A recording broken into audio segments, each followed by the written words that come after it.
명랑시사 이승원입니다.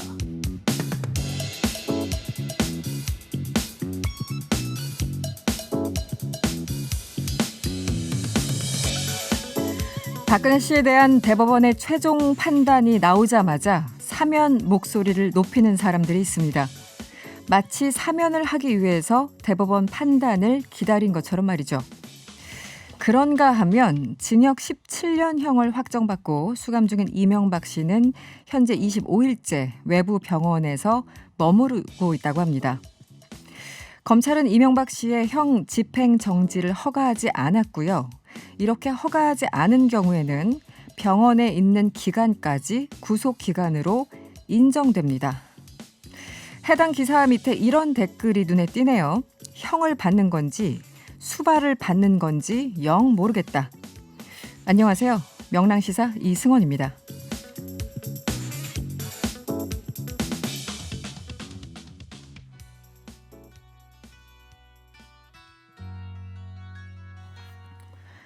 이번 주부터 노래 한 곡씩 들려드리고 있죠. 명랑시사가 추천하는 오늘의 첫 곡은요.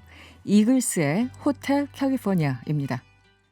수발받고 계신 어떤 분을 위한 노래였습니다. 이글스의 호텔 캘리포니아.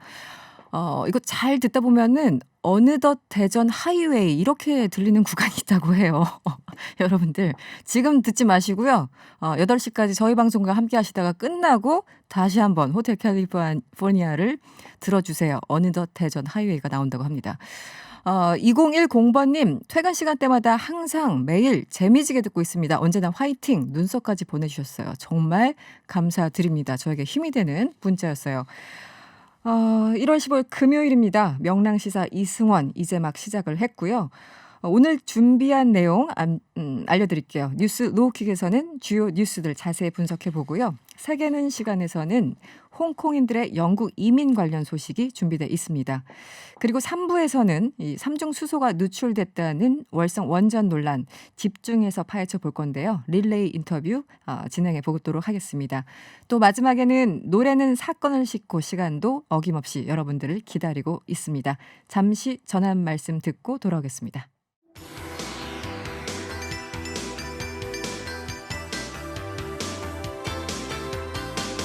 낮은 자세로 바라보며 집중 타격합니다. 뉴스 로우킥.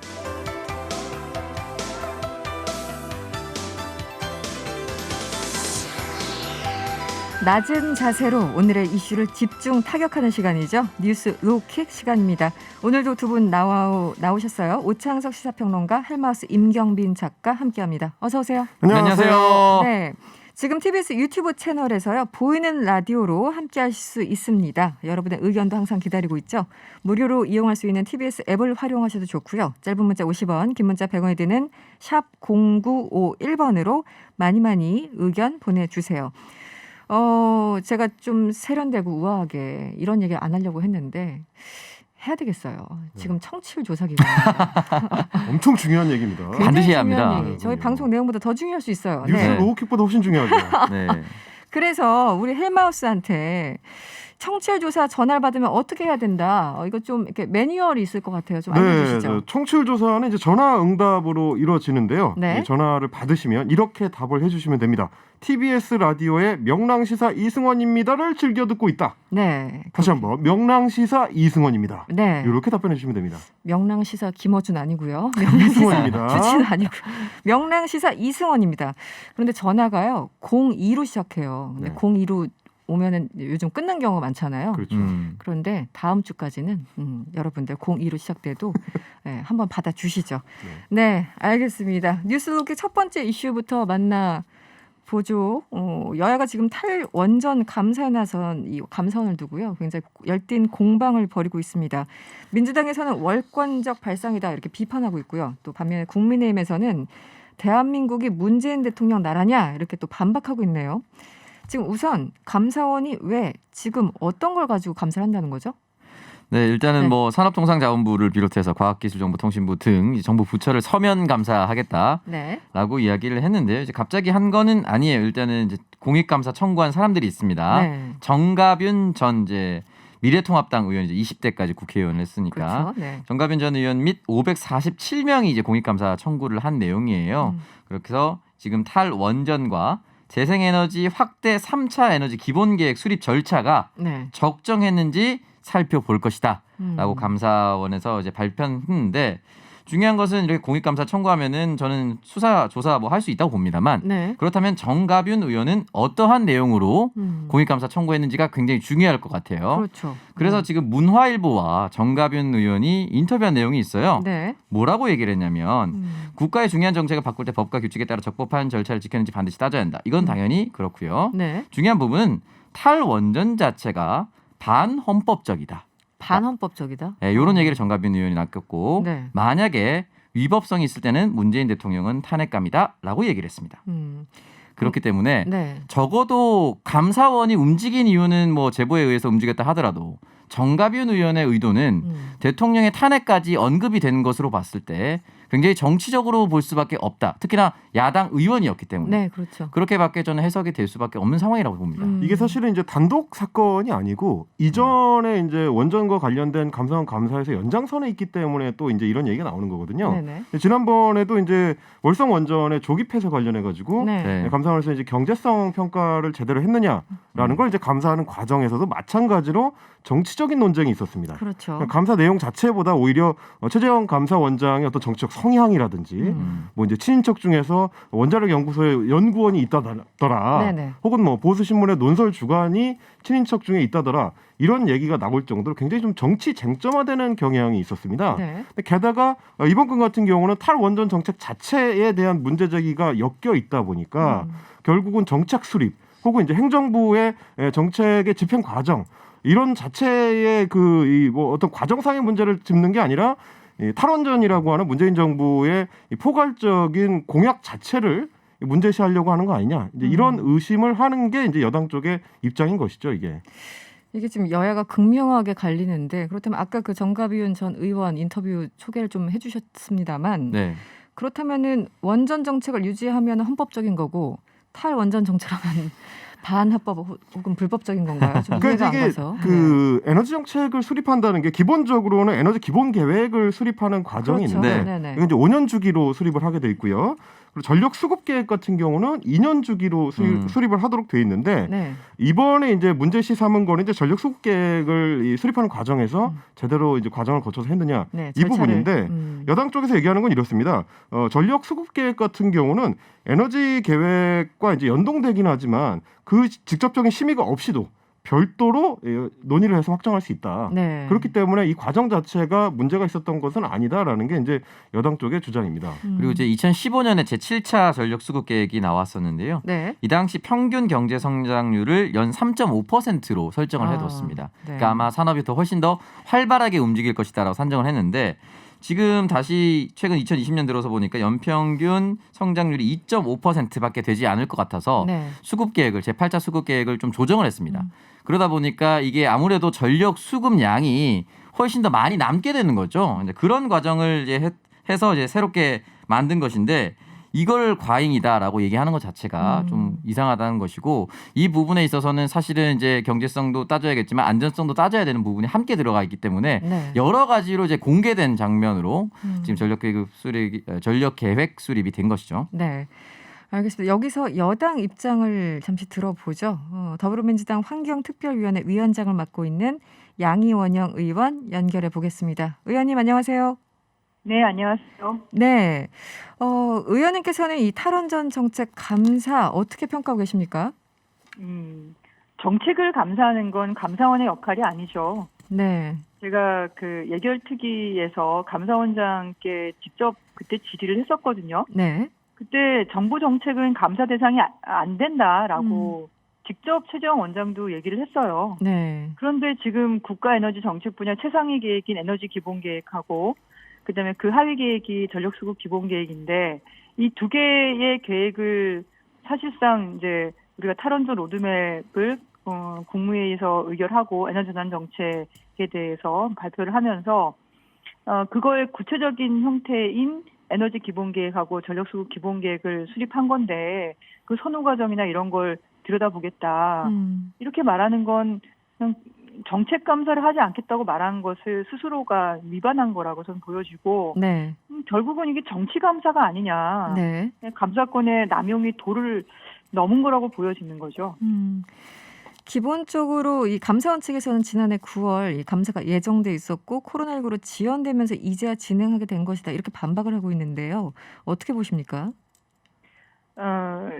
그때 다시 한번 제가 그때 여쭤봤었어요. 네. 감사원장님한테. 근데 뭐 정책 감사 안 한다고 말씀을 하셨는데 그때는 그러니까 정가균 전 의원님이시죠. 네. 그러니까 그 전에는 사실 감사에 착수하지 않은 거를 가지고 지금에 와서 뒤늦게 지금에 와서 이렇게 하게 되는 거는 그리고 여러 차례 이제 국회에서도 요구를 했고 최근에 월성원전에서 이제 방사능 오염 문제가 이렇게 부각이 되면서 이걸 오히려 이거 들고 나온 게 아닌가 이런 느낌도 좀 들고요. 전 좀 더 이상한 게 네.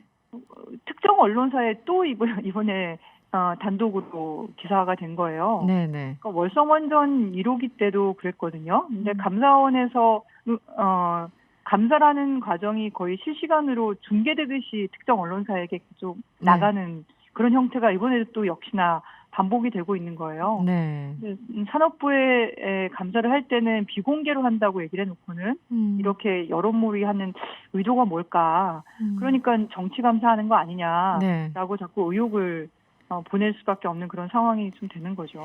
기본적으로 내부 보고서도 최근에 드러났고요. 이 한수원 내부 보고서 그리고 이 삼중수소 외부 누출에 대해서도 어쨌든 이건 팩트로 드러난 부분 같은데 국민의힘에서는 이 정권의 치부를 감추기 위해서 여론을 왜곡하는 삼류 정치다 뭐 이렇게까지 비판하고 있어요. 어떻게 보십니까? 이런 비판에 대해서는요. 그 원전 안전 문제는 네. 정치 문제가 아닙니다. 그렇죠. 국민 안전에 대한 문제잖아요. 네네. 지금 그 내용을 좀이라도 들여다보신 분은 아시겠지만 저희가 서면으로는 우선 다 보고를 좀 받았는데 네. 그 배수로의 뭐 71만 3,100g의 굉장히 높은 농도, 고농도거든요. 네네. 그게 확인된 거만이 아니고요. 원전 부지 지하수 여기저기에 높은 농도의 방사성 물질이 지금 검출이 되고 있어요. 네네. 그러니까 오염이 된 걸 지금 확인을 한 겁니다. 네네. 문제는 이게 어디서 샜는지, 어떻게 샜는지, 네. 얼마나 샜는지, 그리고 어디로 퍼졌는지 이걸 전혀 조사를 안 했고 지금도 네. 모르고 있는 상황이에요. 그러면 사실 샜다고 하면 그걸 우선 막아야 되지 않습니까? 그렇죠. 네.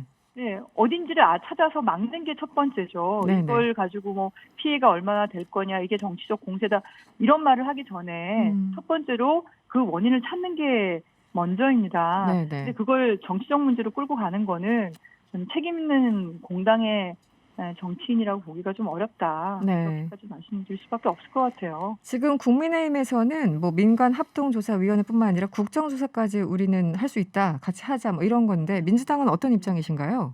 국정조사는 이제 국회에서 하는 건데 네. 이제 실체적인 진실을 알아야지 국정조사 단계로 들어가지 않겠습니까? 네. 현재는 아까 말씀드린 것처럼 지금 오염됐다는 것 말고는 알 수 있는 게 없어요. 네. 심지어 그 뭐 WS2라고 하는 그 우물에서는 주변에 그 배수관이나 이런 배관에서 혹시 흘러났나 싶어가지고 그걸 몇 차례나 교체를 했는데도 네. 여전히 높은 농도의 방사성 물질이 지금 검출이 계속 되고 있거든요. 네. 그러니까 그럼 원인을 알아야죠. 음. 그러니까 진실에 대해서 최대한 접근해서 그걸 원인을 규명을 하는 게 먼저죠. 그러니까 기본적으로 그래서 민간 저희가 합동조사위원회에서 조사를 하고 그다음에 뭐 문제가 제대로 밝혀지지 않거나 의혹이 남으면 그때 가서 국정조사를 받을 수 있다. 이렇게. 국정조사는 이제 책임을 추궁하는 거지 않습니까? 네네. 책임을 추궁하는 거기 때문에 민간 합동조사를 통해서 어디서 샜는지, 네. 왜 샜는지, 네. 얼마나 샜는지, 얼마나 퍼졌는지 이걸 먼저 확인을 해야지. 그리고 새는 걸 막아야지. 빨리 막아야죠. 그렇죠. 막는 당장은. 걸 먼저 네. 해놓고 그래서 안전을 확보를 하고 그럼 도대체 왜 이런 일이 발생했냐, 누구의 책임이냐, 그리고 앞으로는 이걸 재발하지 않도록 하려면 우리가 어떤 걸 바꿔야지 이게 가능할 거냐. 그렇게 할 때 이제 국정조사라든가 그 다음 단계가 가지 않을까라고 네. 생각합니다. 예. 민주당에서는 다음 주 월요일에 이 월성 원전 현장 방문하신다고요? 네네. 저희 네. 국회 과방위 소속 의원님들, 네. 국회 산업위 소속 의원님들, 그리고 탄소중립 특별히 소속 의원님들, 저는 이제 환경특위 위원장인데요. 네네. 환경특위 소속 의원님들 이게 포함해서 한 10여 분 정도 지금 신청을 하고 계신데요. 같이 현장 가서 직접 얘기도 좀 들어봐야 될 것 같고요. 네. 그리고 민간환경감시기구라고 주변에 있는데 네네. 주민들 지금 이주 요구를 계속 하고 있는 주민들도 계세요. 네. 근데 이분들에게 제대로 정보를 제공을 하지 않았다 이런 제보들이 계속 들어오고 있는 상황이라서 네. 그 관련 자료도 좀 명명백백히 좀 밝혀내고 그리고 거기서 추정하는 여러 원인들이 어떤 건지 왜 이런 문제가 발생했는지 현장에 분들의 목소리를 좀 들어야 되지 않을까 싶고요. 그렇게 네. 되면 우리가 무슨 그 다음 단계로 뭘 해야 될지 좀 그림이 보일 것 같습니다. 네. 네, 그렇게 준비를 하고 있습니다. 최근에 한수원에서 그 주민들에게 뭔가 문제가 있다는 것을 알렸다라고 공식적으로 밝혔다가 주민들이 받은 적이 없다고 해서 공식적인 입장을 번복한 그런 상황이기도 하죠. 네. 네. 원자로 안전위원회에도 보고를 했다고 하는데 네. 그럼 원자로 안전위원회는 그다음 왜 조치를 취하지 않았는가? 이것도 지금 궁금합니다. 네. 그래서 이게 좀 근본적으로 저희가 원전 안전 문제 때문에 탈원전 정책이나 이런 걸 수립을 하고 있는데 네. 근데 이건 사실 60년 후거든요. 그렇죠. 네. 우리가 탈원전 얘기하는 게 당장 될 것처럼 얘기하지만 여전히 네. 원전이 건설 중이고 네. 뭐 2080 몇 년이나 돼야지 된다고 하는 상황이라면 우리가 원전을 안고 살 수밖에 없거든요. 네. 그러면 제일 중요한 거는 안전을 확보하는 겁니다. 네. 근데 뭐 죄송스럽게도 이런 문제가 생긴 거에 대해서 정말 제가 몸둘 바를 모르겠는데요. 알겠습니다. 진짜 이런 문제가 생겼으니까 이게 재발되지 않도록 그리고 지금 알겠습니다. 발생한 네. 오염을 줄이는 거에 좀 최선을 다하려고 합니다. 네, 고맙습니다. 오늘 말씀 여기까지 듣겠습니다. 네, 감사합니다. 네, 지금까지 민주당 양이원영 의원이었습니다. 인터뷰 어떻게 들으셨어요? 이제 결국은 그런 얘기예요. 이제 원전을 두고 무조건 다 위험하다고 하면서 정부가 지금 억지로 밀어붙인다 이런 식의 이제 주장을 야당 중심으로 이제 하고 있는데 사실은 네. 그게 아니고 노후 원전에게 경우에는 이제 위험성이 높아진다는 게 이제 기본적인 그렇죠. 입장이고요. 네. 네. 그리고 우리가 지금 이제 원전 관련된 문제들이 불거지는 과정을 보면 이게 이제 원자력 발전에 어떤 이론상의 문제점이 있다는 그런 얘기가 아닙니다. 대부분의 경우에 결국 보면 휴먼 리스크예요. 네, 네. 이 관리를 하는 거를 제대로 안 해서 관리상의 부실로 인해서 이제 생기는 문제들인데 월성 1호기에서 이번에 이제 누출된 사고도 그렇고 뭐 예전에 이제 기억하시겠습니다만 한빛 원전 같은 경우도 네, 네. 구멍이 160cm짜리 구멍이 수십 년간 방치됐다는 게 뒤늦게 발견되는. 그걸 모르고 있었죠. 네, 모르고 네. 있었던 거죠. 네. 그게 결국은 이제 이번 건이랑 굉장히 비슷한 건데 누가 어떻게 관리를 할 거냐 그걸 제대로 안 하고 있기 때문에 주민들이 불안해하는 문제인 거거든요. 네. 그 문제로 접근을 해야지만 이거를 풀 수 있는 거지 이게 단순히 이 정책의 어떤 진행 과정 이런 문제를 지금 제기하는 거하고는 조금 다른 차원의 문제다 이렇게 봐야 될 것 같습니다. 지금 안전을 잘 관리했는지에 대해서 의문점이 계속해서 쏟아지고 있는 것이 지난 2019년 4월 월성 3호기 터빈에서 리터당 71만 3,100크렐의 삼중수소가 검출됐다라고 네. 하면서 11일에 지난 1월 11일 한수원이 해명 제로를 냈는데 이때 삼중수소를 즉시 회수해서 처리했고 정부 규제기관을 비롯해서 민간 환경감시기구 등 주민에게 바로 보고했다라고 얘기를 했는데 네. 취재해 보니까 민간 환경감시기구 보고 받은 적이 없다라고 이야기를 했고요. 그래서 다시 언론이 한수원에 물어봤는데 한수원 홍보실 차장이 일부 혼선이 있었다면서 규제기관에는 보고했지만 민간 환경감시기구에는 보고되지 않은 것으로 확인됐다. 그러니까 본인 스스로도 보고하지 않았다는 걸 인정한 거예요. 며칠 만에 번복될 일을 네. 확인도 안 하고 발표했다는 것 자체가 좀 이해가 좀 안 갑니다. 네. 그게 저는 지금 보면은 정부 여당이 원전은 위험하다 해서 탈원전을 부추긴다라고 지금 몰아가고 있는데 야당에서는 반대로 지역만 한번 옮겨볼게요. 월성 원전이 아니라 어디 뭐 남양주. 그러니까 네. 실제로 뭐 말이 되느냐 하지만 프랑스의 세느강 상류 100km 부근에 실제로 원전이 있어요.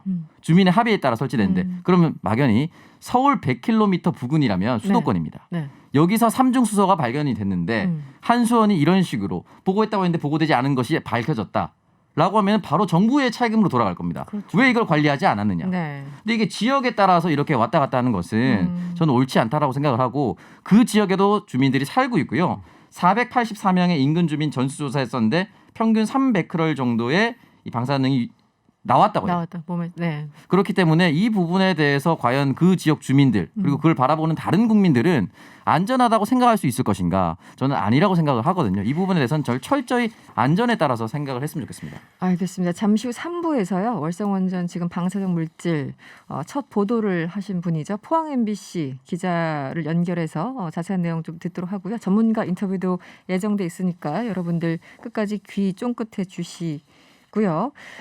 네, 월성원전 얘기는 일단 여기서 마무리 좀 하도록 하죠. 다음 이슈를 한번 만나볼게요. 서울시장 보궐선거 굉장히 뜨거워지고 있는데 김동연 전 부총리 굉장히 끊임없이 거론이 되고 있어요, 요즘. 영입소리 돌았던 국민의힘에 이어서 더불어민주당에서도 뭐 제3후보 카드로도 활용될 수 있다. 이런 얘기가 일각에서 나오고 있고 말 그대로 여야를 넘나들고 있는데 이 상황을 어떻게 이해해야 될까요? 일단 네. 이 부분에 있어서 네. 여야 지금 출사표를 던진 후보들 굉장히 언짢을 겁니다. 나도 있는데 왜 이러는 거야, 뭐는. 여야에서 동시에 거론된다는 것 자체가 네. 여야에서 지금 출사표를 던진 후보가 동시에 시원치 않다는 것으로도 볼 수 그렇죠. 있거든요. 그렇죠. 그런데 이제 네. 김동연 전 총리 같은 경우는 일단은 보수 색채가 짙었고 현 정부 내에서 일을 할 때도 현 정부 내 인사와 어느 정도 마찰이 있었다라는 것이 네. 야당에게는 굉장히 호재처럼 보입니다. 그렇기 때문에 현 정부 인사가 야당으로 출마했을 경우에 그 타격감은 굉장히 크게 실제로 다가갈 수가 그 있어요. 자체 정치적 메시지가. 네, 네네. 그리고 이제 경제인 출신이고 경제 전문가라는 이미지가 있기 때문에 네. 지금 어려운 팍팍한 경제 현실에서 필요한 인물처럼 보이긴 하나 솔직히 그런 생각하는 거죠. 경제 쪽 윤석열? 그쪽에 그렇게 생각할 수 간단하게 있어요. 정리를 하면 네. 이 김동연 전 부총리는 뭐 경제 관료 출신이고 네. 뭐 경제 전문가죠. 그런데 이제 그 문재인 대통령 취임 초부터 같이 했던 분인데 당시 청와대 정책실장 장하성 실장과 좀 대립각을 세운다는 뭐 기사도 있었고 뭐 청와대와 뭐 마찰음이 있다. 보이지 않는 곳에서 상당히 마찰하고 있다. 갈등이다. 이런 보도들이 쭉 있었던 거예요. 정치 성향을 어떻게 봐야 되나? 누군가의 정치 성향을 딱 그 말로 설명하기는 참 어렵지만 어떻게 봐야 되나요? 오히려 이런 제3 후보들을 볼 때 저는 보니까 이제 정치 성향이 어느 쪽이냐도 물론 중요하지만 네. 그보다 지금 뭐 하고 있느냐가 굉장히 중요해 보이더라고요. 지금 뭐 하고 있느냐? 지금 뭐 하고 있느냐? 네. 요걸 볼 때 네. 최근 행보를 보면 이제 유쾌한 반란이라는 어떤 사단법인을 만들어 가지고 주로 농업 쪽에 그리고 경제 쪽에 관련된 스타트업 활동을 주로 하고 있습니다. 그래서 각 지역을 돌면서 네. 이건 뭐냐면 일단은 여의도 정치권하고 직접적으로는 좀 거리를 두면서 바깥에서 내가 경제 전문가로서의 이미지를 좀 구축해 보겠다. 이런 행보를 좀 보이고 있는 거라고 볼 수 있을 것 같고 네. 이 경우하고 굉장히 비슷한 경우가 홍정욱 전 의원의 경우입니다. 네네. 홍정욱 전 의원도 정계 은퇴를 하고 나서는 올가니카라고 하는 네. 이 뭐 이제 관련된 그 유기농 관련된 이제 식품 회사를 해서 친환경 쪽의 이미지를 자기가 이제 구축을 하면서 네. 외부 활동에 주력을 하고 있거든요. 근데 외부에 머물러 있을수록 때마다 이 사람의 이름이 이제 거론되는 효과. 몸값이 더 올라가는. 그렇죠. 네. 우리 당 지금 후보가 뭔가 마음에 안 들어. 성에 안 차. 지금 흥행 카드가 필요한데 할 때마다 네. 문득 떠올리게 되는 그 이미지를 갖게 되는 거거든요. 네. 김동연 지금 부총리도 비슷한 효과를 누리고 있는 상황이 아닌가. 이렇게 좀 생각이 됩니다. 뭐 김동연 전 부총리 얘기 나오니까 일각에서는 아니다. 흘러간 소설이다. 뭐 이렇게도 표현을 하는데 흘러간 소설이 될까요? 어떨까요? 저는 이제 기본적으로 뭐 소설이 될 가능성이 높다고 보는 것이 그렇습니까? 김동연 네. 부총리가 지난 총선에서도 수원 지역에 민주당으로 출마할 것이다. 또는 상대 진영으로 출마할 것이다라는 얘기가 파다했어요. 굳이 수원이었던 이유는 이제 아주대 총장이었고 네. 지역 거점이 거기일 가능성이 굉장히 높기 때문에 특 구체적인 이제 지역구까지 나왔었던 것인데 결국 정치라는 것은 본인의 의지가 가장 중요합니다. 그렇죠. 그렇기 때문에 만약에 의지가 있었다라면 사실상 수원은 민주당에게도 유리했었고 본인이 출마한다면 본인 이미지에 힘입어서 다른 정당으로 가더라도 본인만큼은 당선 가능성이 높다라고 저는 생각이 들었어요. 그럼에도 불구하고 출마하지 않았기 때문에 이번에도 좀 쉽지는 않을 것으로 보입니다. 그래서 아마 당에서 적극적으로 영입 인사처럼 발표를 해서 네. 모셔온다라고 하지 않고서는 출마하지 않을 것이고 근데 그 어떤 정당도 그렇게 모셔올 수는 없습니다. 왜냐? 예비 경선 해야 돼요. 그렇죠. 지자체장급은 네. 추대나 무슨 전략 공천 안 됩니다. 안 되죠. 그러면 예비 경선이라는 걸 한번 거치면 당원 투표가 들어가는 순간 김동연 후보는 어떤 정당 가도 못 이겨요. 조직력이 지금 약간인가요? 없으니까. 네. 그렇기 때문에 이번에도 그냥 잠깐 올라왔다가 다시 내려가지 않을까라는 생각을 조심스럽게 봅니다. 흘러가는 이야기 뭐 이렇게 되는 건가요? 그리고 이제 뭐 민주당 입장에서는 국민의힘 후보인 것처럼 선점하려는 이제 블러핑이 계속 나오니까 민주당 입장에서도 한번 이제 터트려줄 필요는 있거든요. 터뜨려줄 우리 필요가 쪽 있다. 사람이었어. 아니, 그런 느낌이. 기억하시는지 모르겠는데 우리 네. 정권의 경제부총리였어요. 이런 얘기를 좀 한번 해주는 거죠. 알겠습니다. 일단 김동연 전 부총리를 직접 인터뷰해 보면 참 좋을 텐데 뭐 말씀 안 하실 것 같긴 하고요. 네, 참 답답합니다. 네. 지금까지 보면 특히 이제 서울시장을 중심으로 보면 야권에서는 후보들이 참 많아요. 뭐 출마 선언하신 분들도 꽤 되고 준비하고 있다고 얘기하신 분들도 되고. 그런데 지금 굉장히 외로워 보이는 분이 계시죠. 네. 우리 우상호 의원님 네. 너무 외로워요 지금. 박영선 장관도 아직은 뭐 이번 달에 이제 명확하게 입장을 표명하겠지만 흥행 면에서는 여권이 조금 밀리는 게 아닌가 확실히 어떻게 보십니까? 이게 아무래도 혼자 있으면 네. 각이 안 서요. 그렇죠. 혼자 얘기하도록 뭔가 사실상 구도가, 방치하거든요. 네. 그리고 굉장히 특별한 정책, 정말 판을 뒤집을 만한 정책이 나오지 않고서는 그 후보가 무슨 얘기를 해도 다른 후보가 비슷해 보여요. 그렇기 때문에 민주당 입장에서는 사실상 빨리 박 장관이 결단을 해주길 바라고. 근데 이거는 박 장관 혼자 결단할 수 있는 문제는 아니라 왜냐하면 개각을 해야 되기 때문에 그렇죠. 네. 이 부분에 대해서 후임 인선이라든지 시기 조율을 할 필요는 있다고 봅니다. 그렇기 때문에 우상호 의원 여기에 대해서 일단 불만을 표출하긴 했어요. 이렇게 당내 선거가 네. 자기도 선거할 때 뭐 정책 실장도 해보고 무슨 뭐 인재 영입위원장 다 해봤는데 네. 이렇게 예비 경선 일자가 한 달이나 계속 미뤄지는 것이 이해할 수 없다. 음. 누구 기다려주는 거 아니냐 이렇게 불만을 토로할 정도로 네. 늘어지고 있는데 일단은 박영선 장관은 저는 결국 출마를 할 것이라고 보고요. 뭐 출마하고 나서 네. 본격적으로 불이 붙지 않을까 생각됩니다.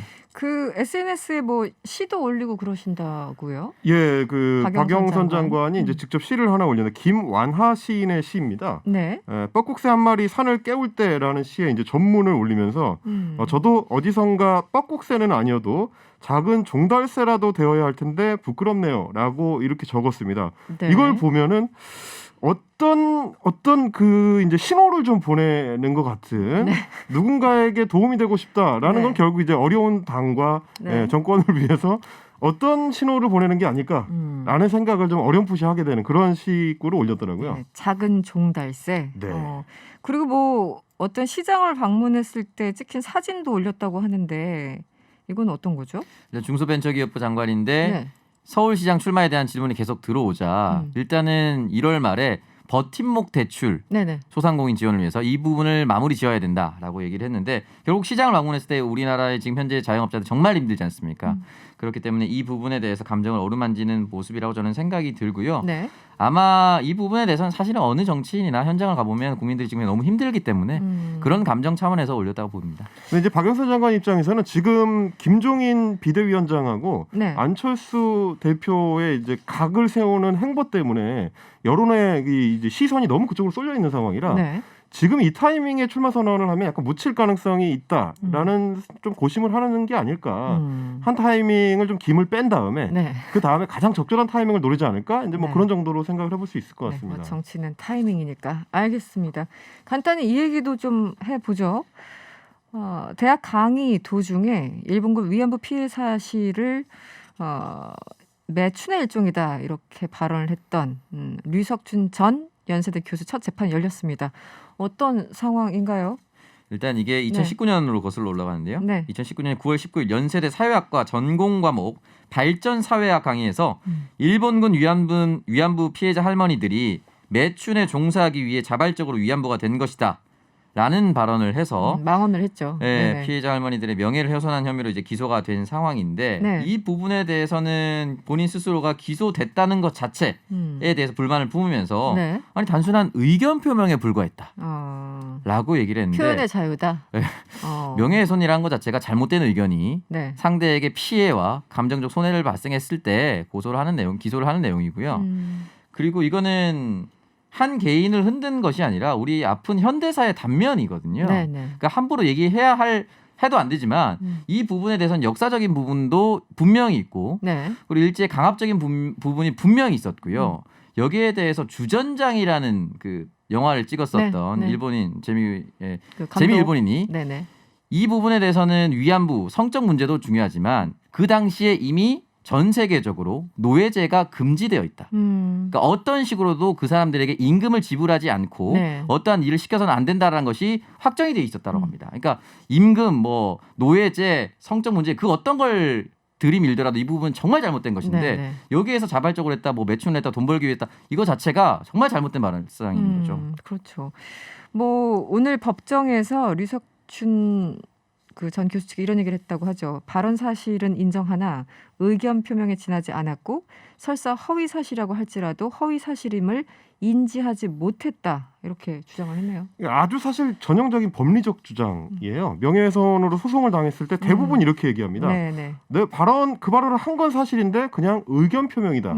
그리고 허위 사실이라고 하더라도 나는 그게 허위 사실인지 몰랐다. 이런 식의 주장을 항상 하는 건데 네. 굉장히 비슷한 경우가 이제 최근에 논란이 되고 있는 윤서인이라는 만화가분. 네. 그 사람이 이제 비슷한 주장을 예전에 뭐에 대해서 했었냐면 백남기 농민의 유족에 대해서 그랬었죠. 그거를 이제 네네네. 굉장히 괴악한 어떤 만평 형태로 온라인에 발표를 했다가 소송을 당했었거든요. 네. 그러니까 표현의 자유라는 게 아무 말이나 자기가 하고 싶은 말을 의견 표명의 형태로 할 수 있는 게 아니고 그거를 정제해가지고 이 공적으로 발언할 때는 조심을 해야 되는 어떤 측면이 있거든요. 네, 그래서 그 당시에 윤서인 씨도 소송을 당해서 벌금 700만 원을 확정받은 그 경우가 있습니다. 유석춘 교수도 이걸 단순히 내 의견이다라고만 주장해가지고는 제대로 법정 방어가 안 될 거고요. 네. 좀 더 면밀하게 법리적 검토를 해서 대응할 수 있는 논리를 개발하시는 게 도움이 되실 것 같습니다. 차라리. 네. 네. 알겠습니다. 오늘 여기서 마무리를 할게요. 오창석 평론가 그리고 헬마우스 임경빈 작가였습니다. 오늘 고맙습니다. 감사합니다.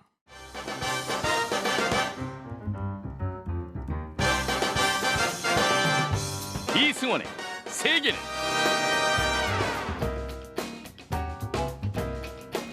세계 곳곳의 소식들을 전달해드리는 이승원의 세계는 시간입니다. 뉴스포터 신혜리 기자 연결돼 있어요. 안녕하세요.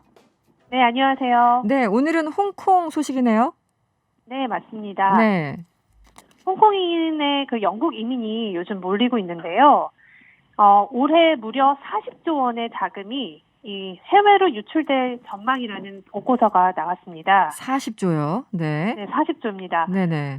또 앞으로 5년 동안은 이 80조 이상이 해외로 빠져나갈 거라고 예상을 했는데요. 네. 일단 이 숫자가 나온 배경을 보면 홍콩의 그 카오롱 지역의 평균 아파트 가격이요. 우리나라 돈으로 약 10억 7천만 원 정도가 됩니다. 네. 이걸 근거로 잡아서 이제 영국으로 떠나는 홍콩인들이 집을 팔고 또 연금 저축도 다 인출한다고 가정해서 이 유출 자금을 추정을 했습니다. 네.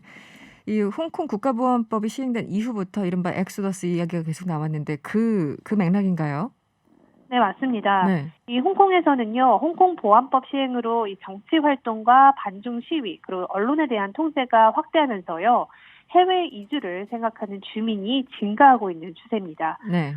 지난해 6월 중국에서 홍콩 국가보안법이 진행되면서 이 사회적으로 굉장히 불안정했잖아요. 네. 그러면서 영국이 해외 시민 여권이 있는 홍콩인들의 이민 신청을 받아주기로 했습니다. 네. 영국은 사실 홍콩을 식민지로 통치하던 국가였잖아요. 그렇죠. 네. 그래서 영국이 이 홍콩 보안법 도입에 굉장히 강력하게 항의를 했고요. 그럼에도 이 보안법이 발효되면서 영국 정부가 홍콩 시민을 대량으로 받기로 한 겁니다. 네. 그래서 이 영국 내무부 자료를 봤더니 지금 올해 영국으로 이주할 홍콩인만 15만 명이 넘는 것으로 집계가 됐습니다. 네.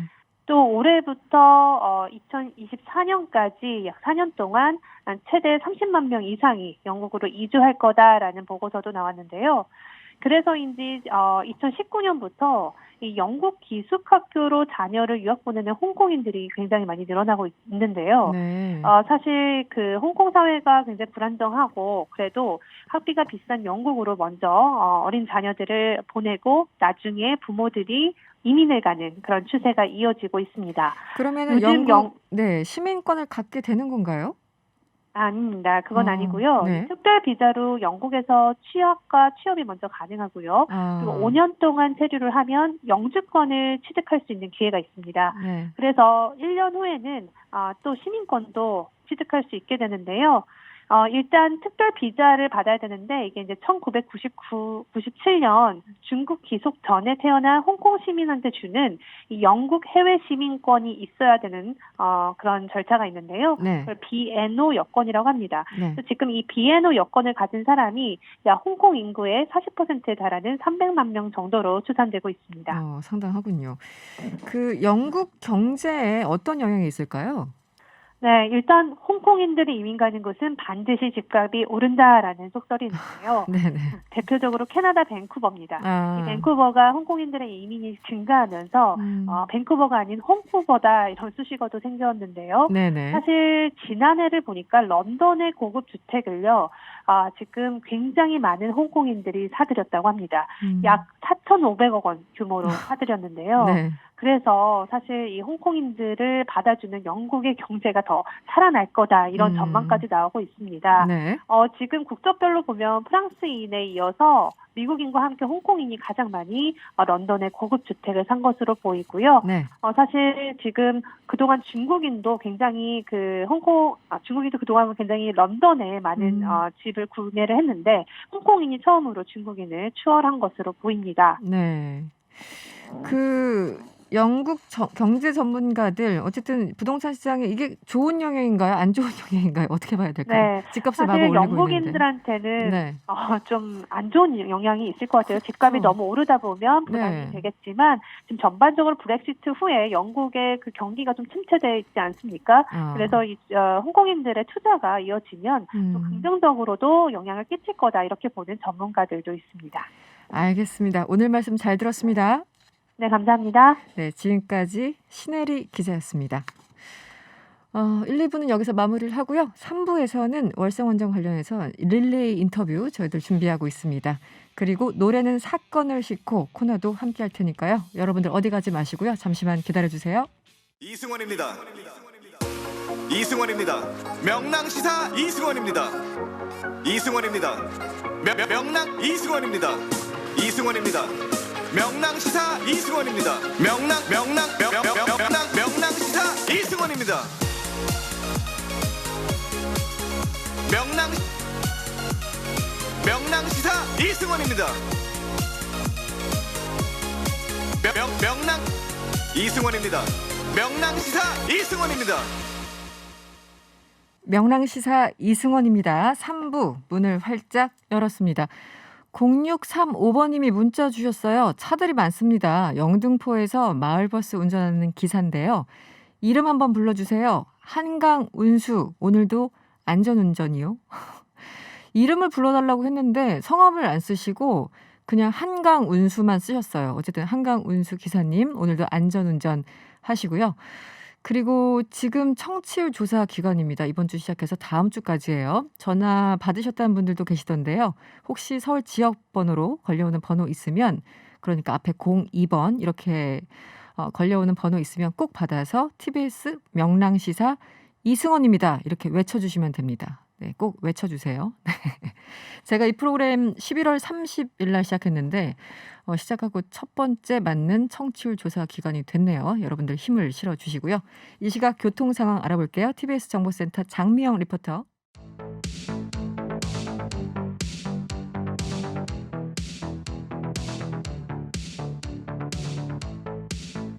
오늘 명랑시사에서는 월성원전 방사능 누출 의혹에 집중해서요. 릴레이 인터뷰를 이어가려고 합니다. 먼저 월성원전 설계 개발에도 참여를 하셨던 기계기술사이시죠.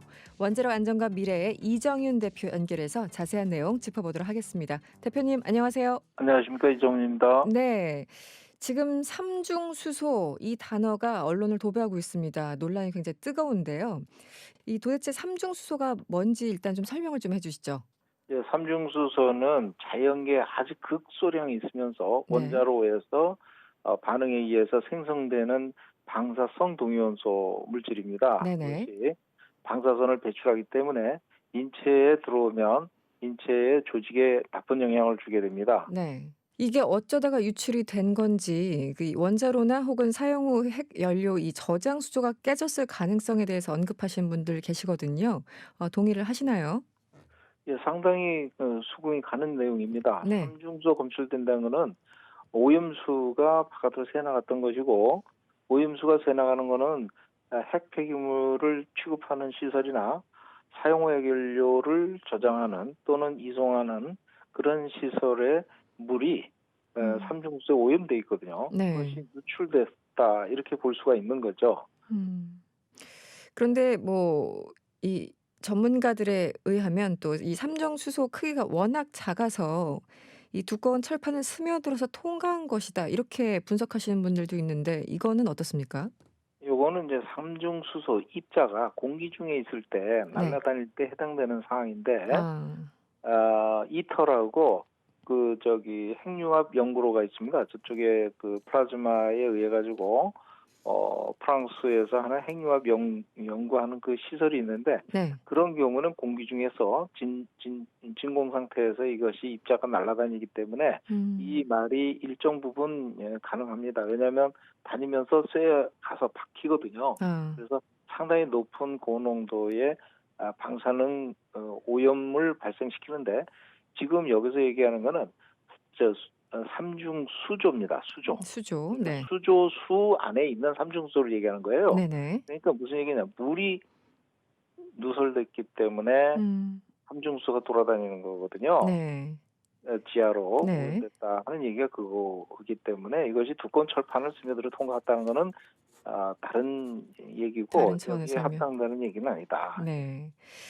이 월성 원전 설계 단계에 직접 대표님이 참여하셨다고 들었습니다. 이 설계 단계에서는 어떤 문제점이 지적되지 않았습니까? 예, 제가 이제 캐나다 원자력 공사에서 월성 2, 3, 4호기 설계를 했었습니다. 네네. 그때 이 분야를 제가 담당을 하고 있었는데요. 네. 저희 팀장 캐나다 이제 분하고 같이 저장조에 대해서 논의를 좀 한 적이 있습니다. 네. 이것이 에폭시 라이너로 이렇게 도장을 했기 때문에 이것은 방사만 맞으면 좀 취약해지고 깨지고 부풀고 이럴 수가 있거든요. 네네. 그래서 정비를 한다고 하지만 이미 누설이 되고 있고 또 누설이 될 때 모르고 있다가 나중에 알게 되고 그러면 상당 부분 누설이 됐기 때문에 네.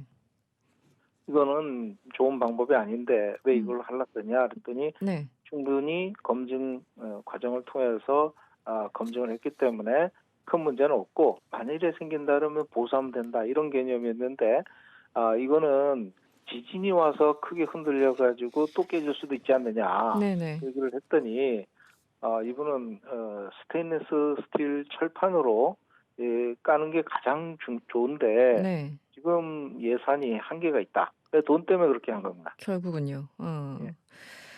그러니까요. 이 에폭시 라이너, 그러니까 수조 안쪽에 이렇게 되는 저도 그림은 봤습니다만 그 안쪽에 되는 그것을 말씀하시는 것 같은데 에폭시 라이너를 지난 10년 동안 뭐 14번 보수 공사를 했다 이런 얘기를 들었습니다. 그럼 애초부터 이걸 쓰면 안 되는 거 아닌가라는 생각이 들거든요. 너무 자주 공사를 했기 때문에. 안 될 건 아닌데요. 네. 캐나다 같이 발전소 주변에 인구가 별로 없는 경우 그럴 경우는 이게 수용될 수가 있습니다. 그런데 우리나라는 네. 주변에 인구가 너무 많아요. 네네. 그래가지고 주민들한테 영향을 줄 수 있는 소지가 다분히 있고 지금처럼 지하에 오염이 확산된다든가 그것이 사실 가동 이후에 지속돼 왔지만 요번에 제보로 밝혀진 거 아닙니까? 네.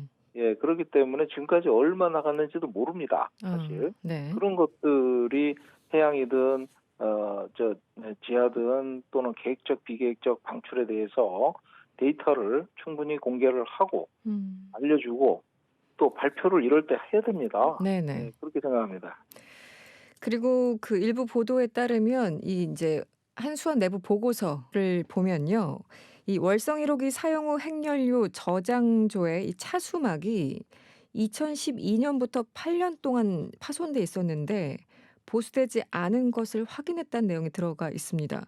그렇다면 평소에도 이렇게 손을 놓고 있는 것인지 근본적으로 평상시에 관리를 하는 것인지 의혹을 제기할 수밖에 없거든요. 대표님께서 어떻게 보십니까? 예, 사실 관리가 상당히 미흡했다는 것을 인정하지 않을 수 없고요. 네. 그다음에 차수막을 파손시킬 정도로 이것을 도면을 검토를 안 하고 설치했다는 것은 사전에 해당 설계자가 반영이 들어가서 이거를 검토를 해줬어야 되는데 설계자가 검토를 안 했던 겁니다. 네. 그러니까 설계는 이제 캐나다 ACL이 했으니까 그쪽 비용이 많이 드니까 네. 자체적으로 그냥 이걸 커버하다가 설치를 하면서 그걸 뚫고 지나가는데 그걸 몰랐던 것입니다. 하지만 그것이 누설돼 가지고 계속 방사능 준위가 올라가고 있었던데 그 원인을 추정하지 않고 있다가 사실 2015년, 18년 이때쯤 이제 규제기관이 이제 문제 제기를 계속 하게 되고 네. 국정감사에서 이 얘기가 나오고 이러면서 이것이 지금까지 오다가 제보로 다시 또 문제가 된 거죠. 네. 지금 가장 안타까운 건 이거는 과학적인 문제고 또 팩트의 문제인데 정치권에서 여야가 이른바 정치 쟁점화를 하고 있는 그런 모양새입니다. 한쪽에서는 심각한 상황이라고 얘기를 하고 있고 뭐 야당에서는 괴담에 불과하다 이렇게까지 주장을 하고 있어요. 전문가로서 입장은 어떠신가요? 예, 월성 1호기 자체가 최신 기술 기준을 적용하지 않고 안전성이 제대로 보강되지 않은 상태 수명 연장이 돼가지고 네. 그로 인해서 문제가 지금까지 온 거거든요. 네. 예, 그래서 안전성 때문에 경주 지진까지 고려를 했을 때 폐로해야 되겠다 해가지고 지난 대선 때 누구든 다 폐로하겠다라고 공약을 했던 것이고 네. 문재인 대통령께서 들어오셔가지고 그걸 폐로를 조치를 하는 과정에 문제가 있다 이렇게 돼가지고 지금까지 온 거지만 네. 수사까지 하고 있지만 네네. 그것이 안전성 문제로 폐쇄된 조치된 월성 1호기의 정당성이 훼손돼서는 안 될 거라고 생각합니다. 그 원래는 이게 2012년까지 사용하도록 돼 있다가 이명박 정부 때 한번 연장을 해서 22년까지로 연장된 거지 않습니까?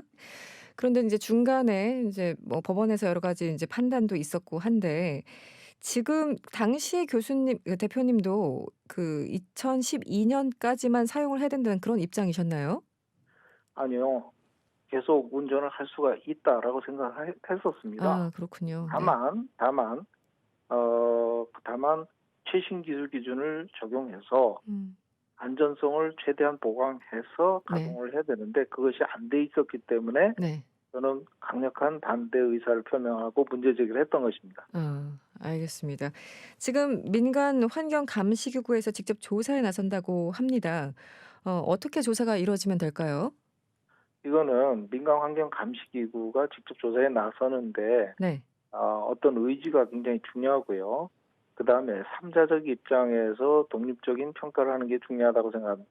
특히 이거는 원안위가 상당 기간 동안 은폐를 하지 않았느냐는 의심을 가기 때문에 원안위가 일정 권한을 위임을 한 제3자가 하는 것이 맞는 것 같고 네. 원안위가 직접 하는 거는 배제돼야 될 거로 보이고요. 한수원도 배제돼야 될 것으로 보입니다. 조사에. 그래서 시민사회와 제3자적 전문가들하고 하나의 팀이 구성이 돼서 위임된 한시적 권한을 이용해서 이것을 직접 조사를 하는 것이 필요하고요. 네. 중수로 원전은 제가 여러 번 얘기하지만 지진에 취약한 곳이고 실제 0.1G의 지방가속도를 초과한 경주지진 때문에 부지가 중수로 원전에 적합하지 않은 것으로 판명이 났기 때문에 기후 변화를 고려해서 전반적인 검토도 필요할 것으로 보입니다. 네, 알겠습니다. 오늘은 여기까지 듣겠습니다. 고맙습니다. 예, 감사합니다. 네, 지금까지 원자력 안전과 미래의 이정윤 대표였습니다. 인터뷰 들으시고 문자가 많이 오는데요. 아우씨. 아이디가 아웃이에요. 네. 결국 돈이네요. 아껴야 할 걸 아껴야죠. 이렇게 문자 주셨어요. 꼬미님, 서울 주변에 원전이 있었다면 서울 시민들 가만 있을까요? 이렇게 질문 혹은 답변, 스스로 답변 주셨고, 한성님, 눈 감고 경제성만 감사했나요? 국민의 안전은 경제성보다 못한가요? 이렇게 의견을 주셨습니다. 네, 여러 가지 의견 감사드리고요. 이어서 월성 원전 관련된 릴레이 인터뷰 계속 이어가도록 하겠습니다. 이번에는 이번 보도 처음에 문을 여신 분이죠. 포항 MBC 장미쁨 기자 연결해 보겠습니다. 안녕하세요. 네, 안녕하세요. 네, 이번 이 문제 최초 보도를 하셨는데요. 처음에 어떻게 취재를 하게 되신 건가요? 이게 이제 경주의 환경단체에서 지난해 12월 중순쯤에 이제 보도자료를 냈는데, 저희는 그 당시에 사실 다른 보도를 좀 집중적으로 하고 있어서 못 내다가 네. 이제 지난 7일에 좀 뒤늦게 이렇게 음. 보도를 하게 된 거예요. 네. 근데 이 그 문제의 한수원 보고서를 이제 토대로 저희가 했는데 그 보고서는 그 경주 환경단체의 제보 형태로 이제 전달이 된 걸로 알고 있고요. 네. 네, 그래서 이제 그 환경단체에서 저희에게 이제 이거를 이제 전달을 한 거고요. 네. 보고서를. 그래서 저희 네네 저희 이제 어떻게 이제 그러면 저희가 받게 됐냐 이게 좀 많이 궁금하실 것 같은데 네. 저희 포항 MBC가 그동안 사실 뭐 한 20년 동안 원전 보도를 사실 지역에서 계속 해왔어요. 네. 네, 그래서 원전의 뭐 부실 부품 문제라든지 원전 돌발 정지나 이런 그 원전과 관련된 사건 사고를 계속 취재를 해왔거든요. 네.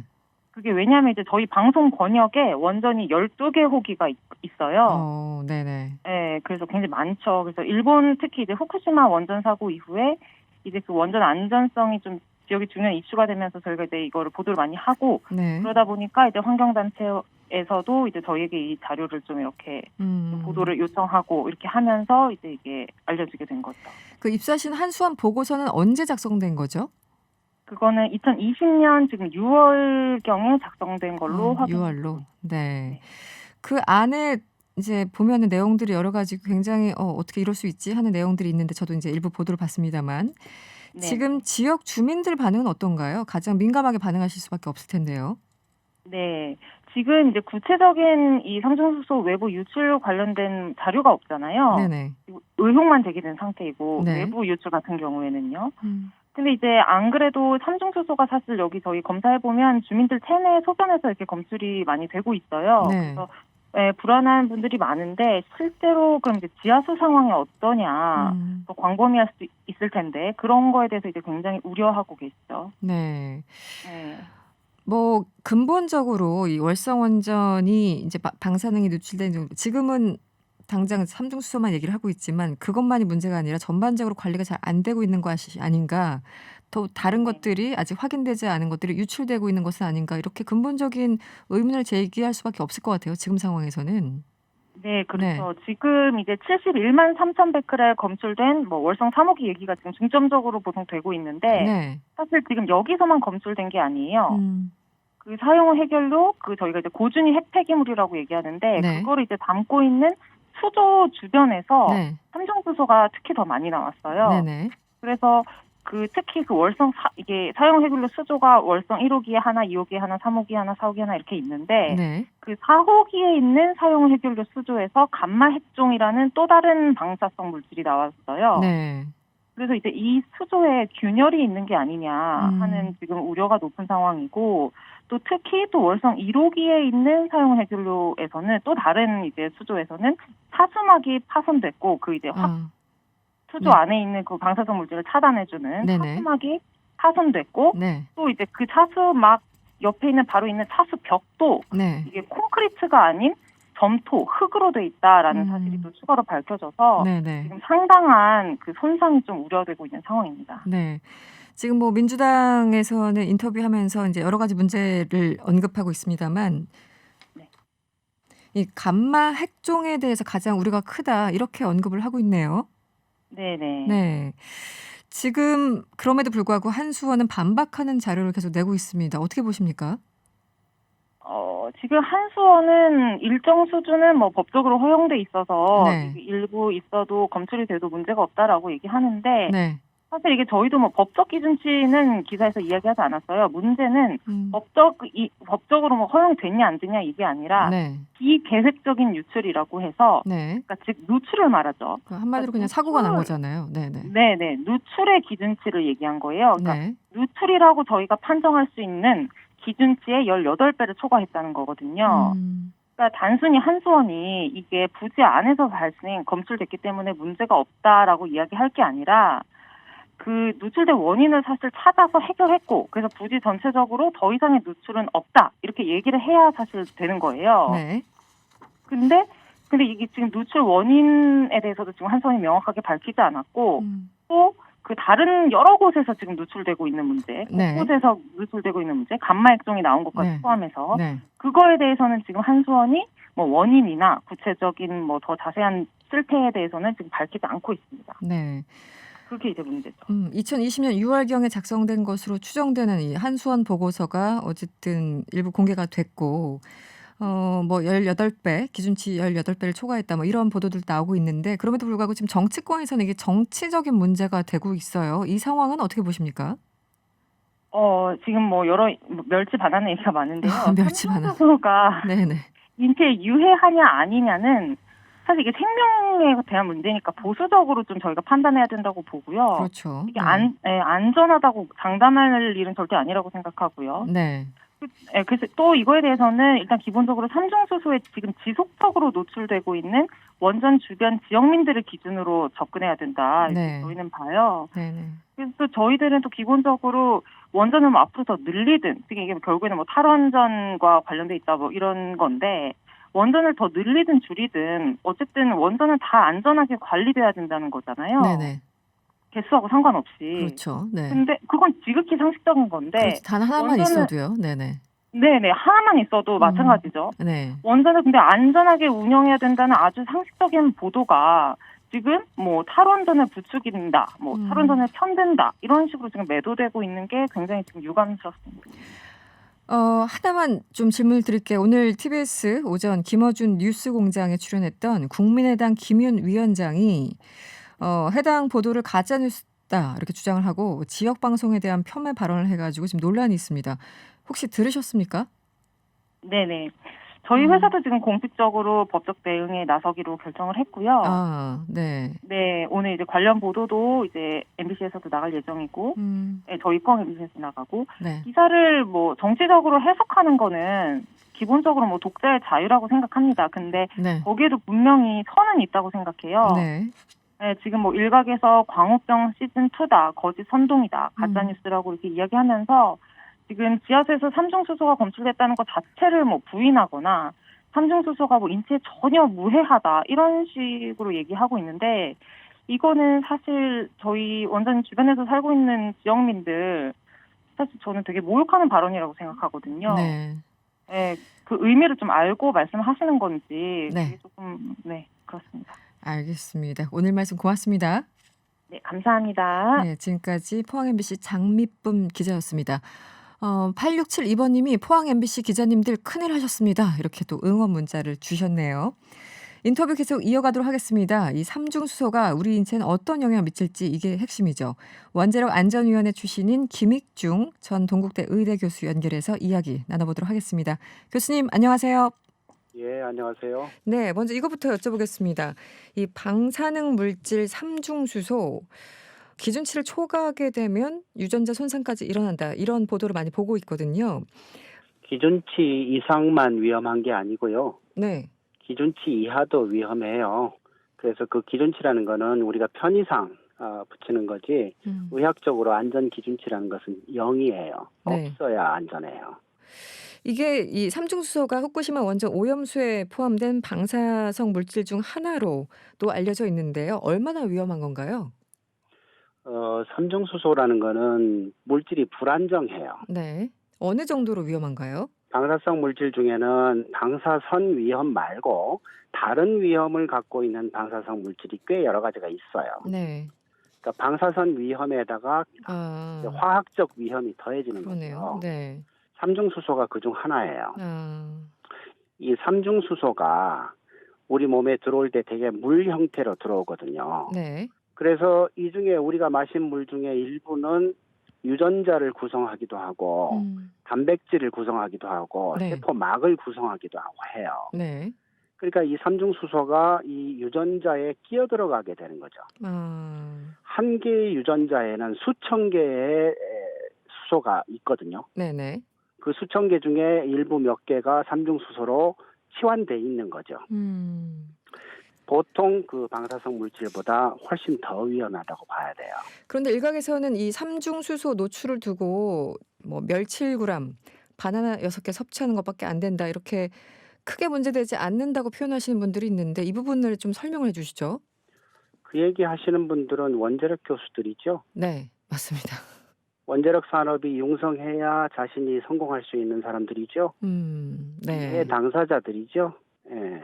그걸로 답변을 대신하시겠습니까? 예. 네. 그래서 그분들이 또 의학자도 아니고 네. 그래서 방사선에 대해서는 잘 아실지 몰라도 네네. 이런 핵종 전환 같은 거는 아마 모르시거나 안다 하더라도 얘기하기 좀 힘들겠죠. 자기들한테 불리한 얘기니까. 네. 저는 그렇게 생각합니다. 알겠습니다. 지금 이제 여러 가지 신체에 미치는 영향에 대해서, 악영향에 대해서 말씀을 주셨는데요. 이 그렇죠. 실제로 원전 주변에 살면 암에 걸릴 가능성, 뭐 그것이 인과관계가 됐던 상관관계가 됐던 어떻게 보십니까, 교수님께서는요? 당연히 있습니다. 네. 그 조사를 원자력에 반대하는 사람들이 한 조사가 아니고 네. 한수원 돈으로 한 조사예요. 네. 그럼에도 불구하고 그렇게 결과가 나왔어요. 네. 그럼 받아들여줘야죠. 적어도 원전 주변에는 갑상선암이 많이 발생한다라는 네. 것은 팩트로 받아들여야 됩니다. 그렇죠. 2011년도에 보고서가 나왔어요. 그 전에도 한번. 네. 2011년 제 기억으로는 네. 그래서 20년 동안 역학조사한 결과가 2011년도에 보고서가 나왔고 네. 그 보고서에 그렇게 기술되어 있습니다. 네. 어쨌든 핵 발전소 주변 주민들 갑상선암이 2.5배 많이 발생했다. 그렇다면 주민들도 문제지만 거기서 일하시는 노동자들 과연 안전하겠는가 좀 걱정이 됩니다. 노동자들 중에서 이제 피폭이 돼서 산재 인정 받으신 분들도 많고요. 네네. 당연히 이제 원자력 발전소에는 방사능 물질들이 여기저기 많이 있으니까. 그렇겠죠. 네. 그리고 이제 일하는 도중에 이제 방사성 물질을 직접 만지는 경우도 꽤 있을 거고. 네. 그러니까 당연히 이제 노동자 중에 피폭 노동자들이 좀 있겠죠. 네. 그래서 이 원자로 이 보수 정비한 하청 노동자들 소변 검사를 했더니 좀 문제가 있다더라. 그런데 실제 일상적으로 삼중 수소가 검출되고 있는 건가요? 예, 그렇죠. 노동자 경우는 제가 조사를 따로 하질 않아서 잘 모르겠고요. 네네. 원전 주변에 사는 주민들의 소변을 받아보면 거기에는 삼중수소가 항상 나옵니다. 그렇군요. 근데 이제 원전에서 좀 멀리 떨어진 사람들의 소변에는 안 나와요. 그래서 지난 2014년부터 이 주변 지역 이 갑상선암 피해 주민들이 한국 수력 원자력을 상대로 공동 소송을 벌이고 있습니다. 근데 이 방사성 물질 배출과 이 발병과의 인과관계를 밝혀야 되는 건데 이게 쉽지가 않습니까? 저는 그 재판 과정을 좀 옆에서 지켜보고 있는데요. 네네. 이 인과관계를 주민들이 밝혀야 되는 경우냐, 아니면 인과관계가 없다는 거를 한수원이 밝혀야 되는 경우냐. 네. 저는 이제 거기에 핵심이라고 보는데요. 네네. 주민들이 이 학자들도 아니고 그렇죠.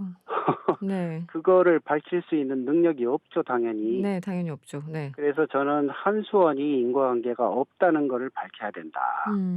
이렇게 저는 생각을 합니다. 네. 근데 적어도 한수원이 자기 돈을 들여서 조사한 결과에 지금 갑상선암이 다른 지역보다 2배 반이다라는 보고서가 나왔고, 네.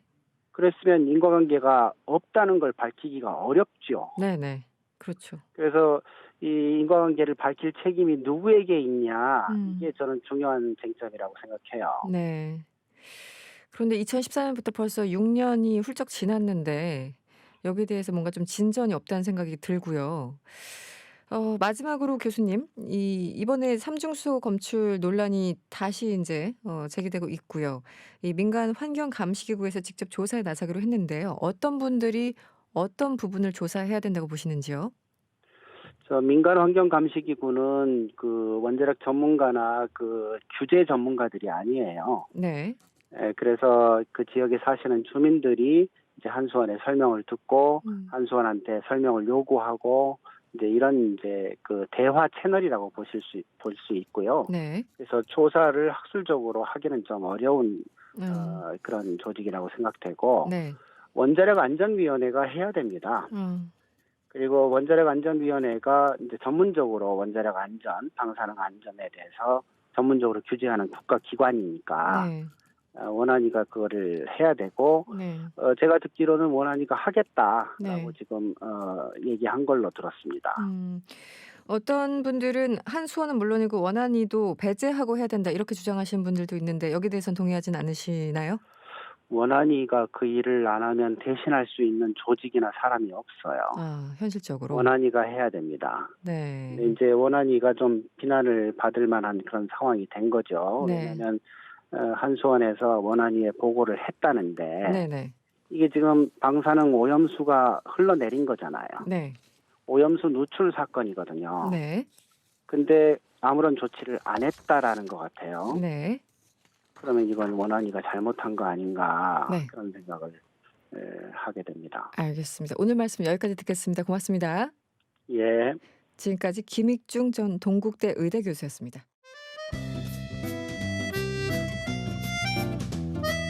명랑시사 환경 칼럼.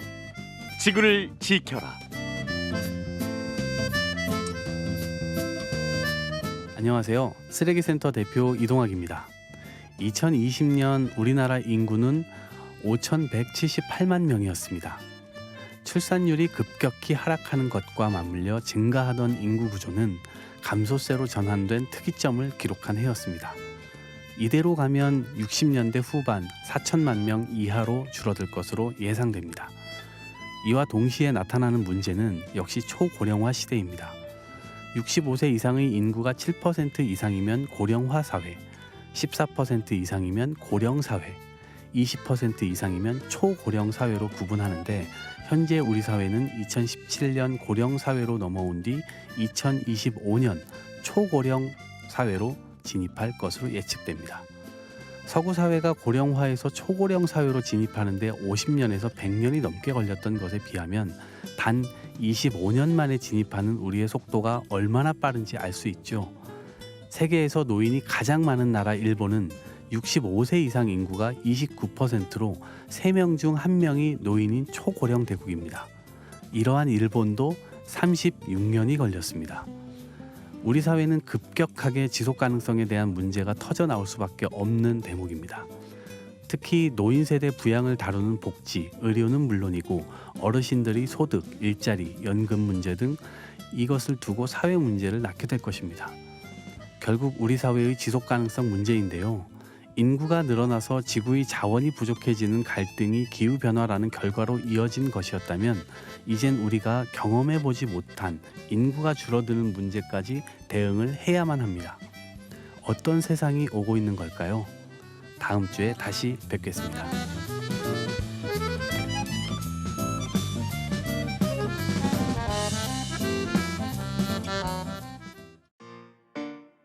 개미는 오늘도 열심히 일을 하네.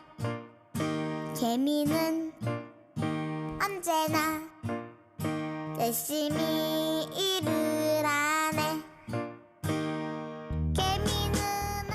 돈과 함께 하고픈 모든 분들을 위한 코너죠. 돈과 함께 시간입니다. 주식계 요정 염블리 이베스트 투자증권 염승환 부장과 함께합니다. 안녕하세요.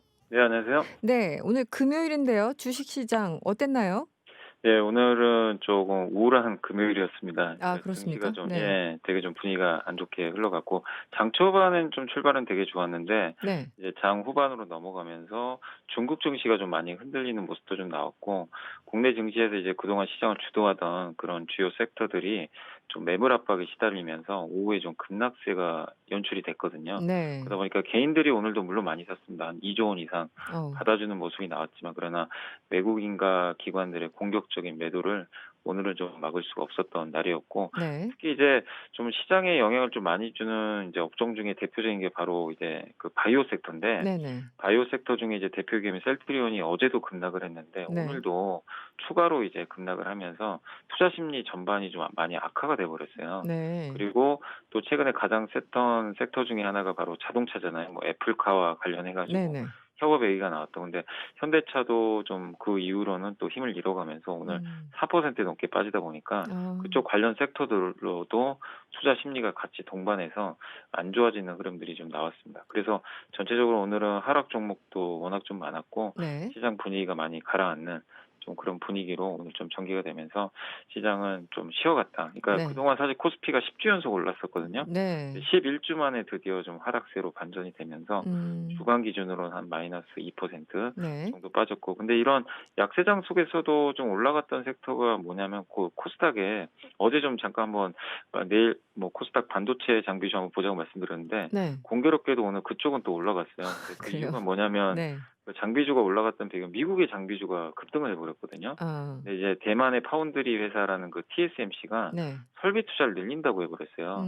그러면은 이 반도체 기업들 장비 회사 입장에서는 네. 고객사가 증설을 하면 네. 장비가 많이 들어갈 거 아니에요. 네네. 그래서 그게 이제 반영되면서 주가 급등했고 우리 한국의 기업들까지 같이 연동되면서 좀 약세장 속에서 반도체 좀 중소형주만 오늘 좀 날았다 이렇게 좀 말씀을 드리겠습니다. 알겠습니다. 그러면 다음 주는 어떤 분야를 좀 눈여겨볼까요? 네, 일단 이제 이번 주 좀 쉬어갔고 다음 주도 좀 소강 상태로 갈 것 같습니다. 증시가 뭐 계속 10주 연속 올라왔기 때문에 네네, 한 주 쉬었다고 뭐 바로 가긴 좀 어려울 것 같고 네.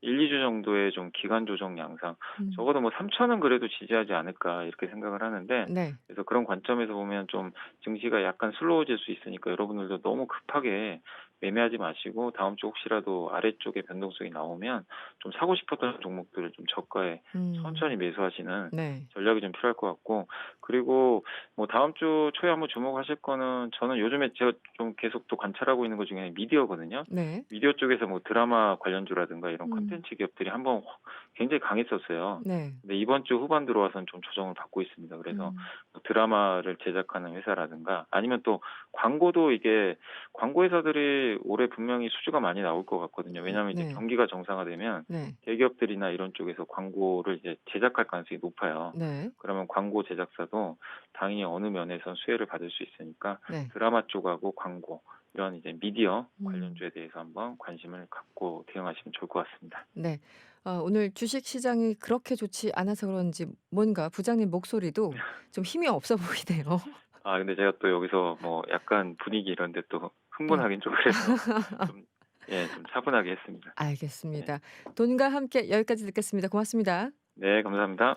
네, 지금까지 이베스트 투자증권 염승환 부장이었습니다.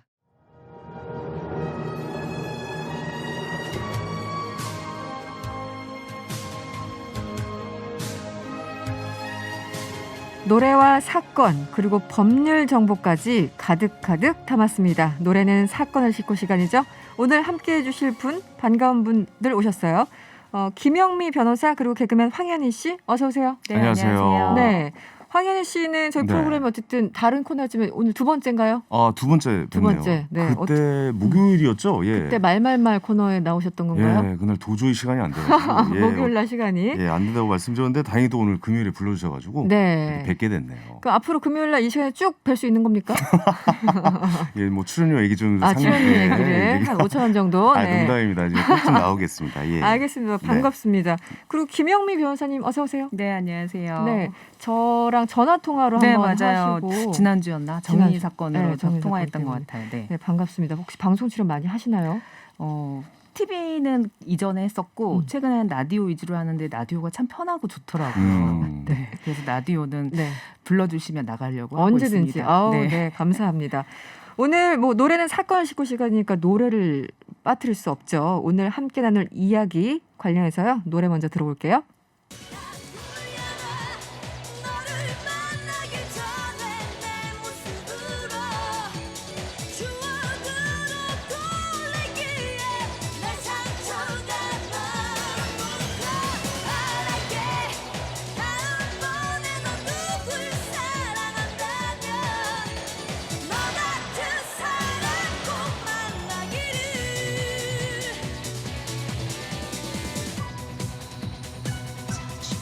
네, 김현정의 멍입니다. 네. 이 노래 돌려나로 제목을 알고 계신 분들 상당히 많아요. 맞아요. 그중에 저도 포함되어 있습니다. 아, 그렇습니까? 네, 돌려나로 알고 있다가 나중에 혼났어요. 주변 사람들한테. 이 노래 진짜 오랜만에 듣습니다. 그렇죠. 근데 네. 항상 들어도 굉장히 신나고 기분 좋은 노래예요. 그렇죠. 김현정의 멍이었고요.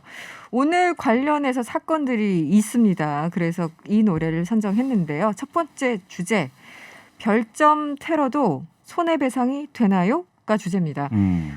공군 부대에서 최근에 좀 논란이 있었죠. 치킨 환불하고 별점 테러했다 논란이 있었는데 먼저 황현 씨 내용 좀 설명해 주시죠. 네, 경기도의 한 공군 부대에서 치킨 60마리를 배달 주문하고 모조리 환불한 후에 별점 테러까지 남긴 건데요. 공군 부대 관계자는 지난해 경기 고양시에 위치한 치킨 프랜차이즈의 매장의 배달앱 리뷰에서 사전 안내 없이 배달료 1,000원을 더 받았다라면서 불만과 함께 별점을 1개를 남겼어요. 1개. 네네. 네. 이에 치킨집 업주는 댓글로 배달 기사님께서 출발 전화 드리면서 추가 요금 있다라고 말씀을 드리라고 했지만 기사님이 좀 요즘 바쁘시잖아요, 그렇죠. 사실. 바쁘시죠. 네. 바쁜 탓이 좀 있었다. 그래서 재차 좀 사과의 말씀을 드렸고 네.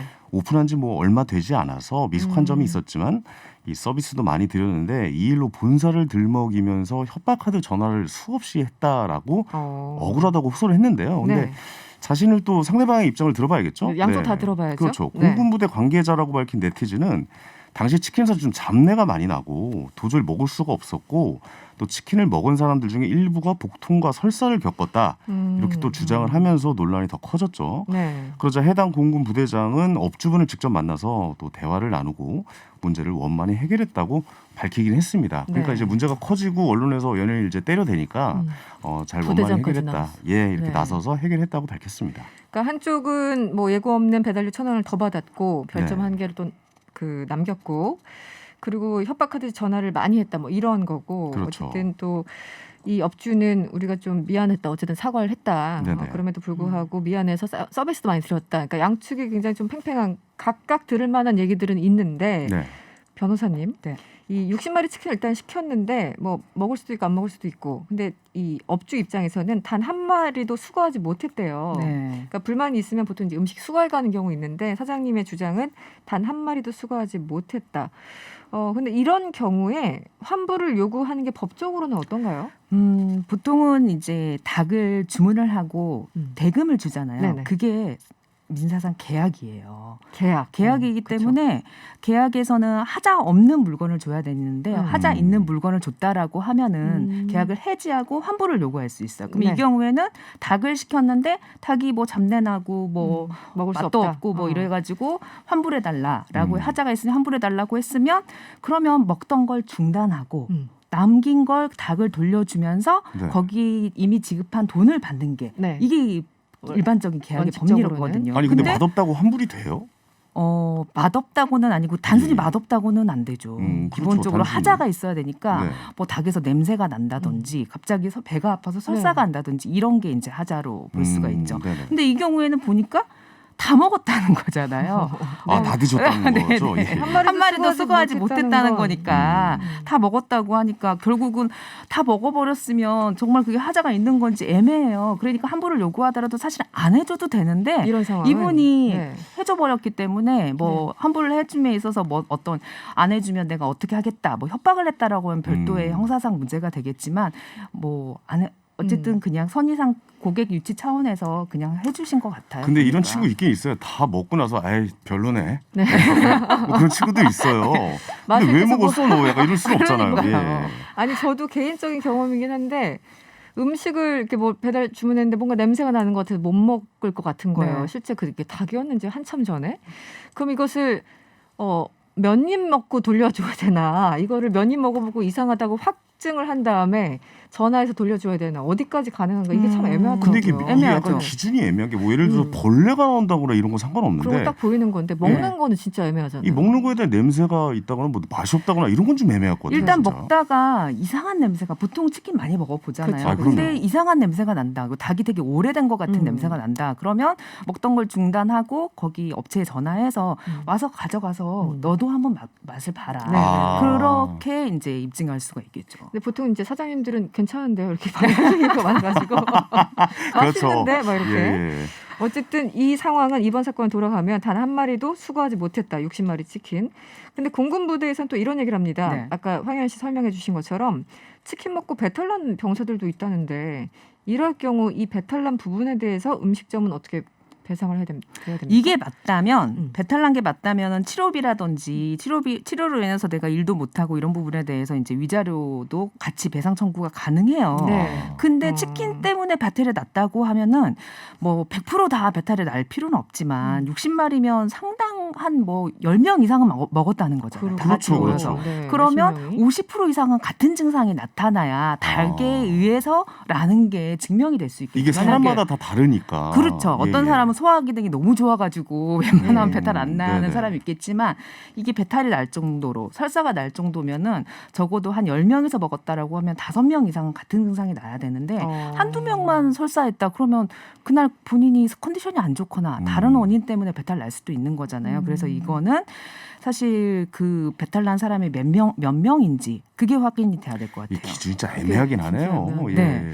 근데 말씀하신 것처럼 이게 분명히 나 오늘 아무것도 안 먹고 이게 첫 끼야. 근데 이거 먹자마자 배탈 났어. 이러면 그게 10명이 먹었는데 한두 명 정도가 그럴 수도 있잖아요. 근데 그런 경우도 뭔가 이게 정량적인 게 조금 가만히 돼야 되는 건가요? 근데 기본적으로 배탈이 났다라고 하면은 병원 가서 진료를 받잖아요. 네. 그러면 그 배설물 가지고 분석 작업도 하고 이게 만약에 뭐 식중독이라든지 어떤 음식의 문제라고 하면은 보건소에 신고를 하면 이게 식중독 문제면 역학조사도 해요. 네, 원인 분석도 하기 때문에 이게 어떤 원인에 의해서 배탈이 난 것인지에 대해서는 확인이 가능할 것 같습니다. 그렇군요.